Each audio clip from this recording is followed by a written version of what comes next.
How do you determine what your time is worth?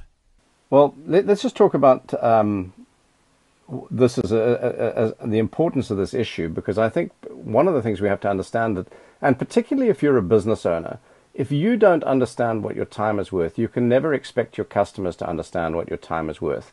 And so I think it's very, very critical. But I also think it's important for you, if you're growing a business or running a business, or even as an individual, just understanding exactly what your time is worth. So I'm going to give you a little way of calculating this.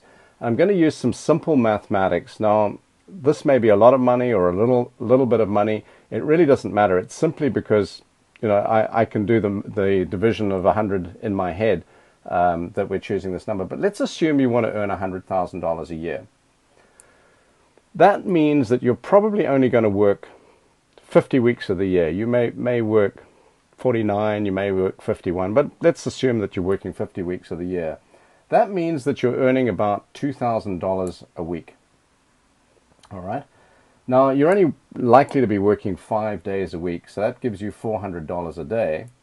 And if you're assuming that you're working 5 hours a day productive work, which we just talked about earlier on, saying that most people it's only 2, but I'm being generous, let's say it's 5 hours a day, you're probably worth about $80 an hour.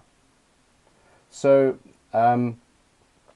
what that means is that if you're doing work that somebody else could do for less than $80 an hour, you should probably be delegating that, or you should be charging a minimum of that amount of time if you sell your time.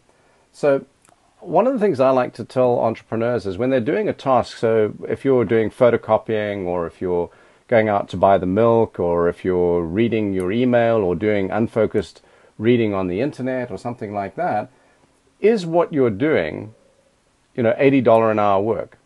And by the way, if you're looking at $80 an hour, you should probably be charging in the region of $160 an hour for your time.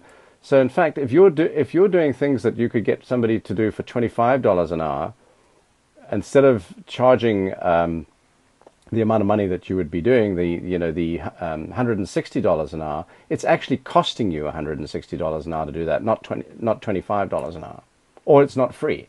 So that's something that people have to look at, and I think a lot of people forget that. So sending a taxi to go pick up a package could actually be a bargain. It is a bargain. It may seem like a lot of money, and sometimes people think about it, well, I don't have enough money for myself, so if I pay the taxi driver $100 to go downtown and come back, that's it's costing me a lot. But what could you do in the 2 hours that the taxi driver is going downtown and coming back with the package? If you could see one more client, or if you could make 10 more calls, if you could do one more presentation,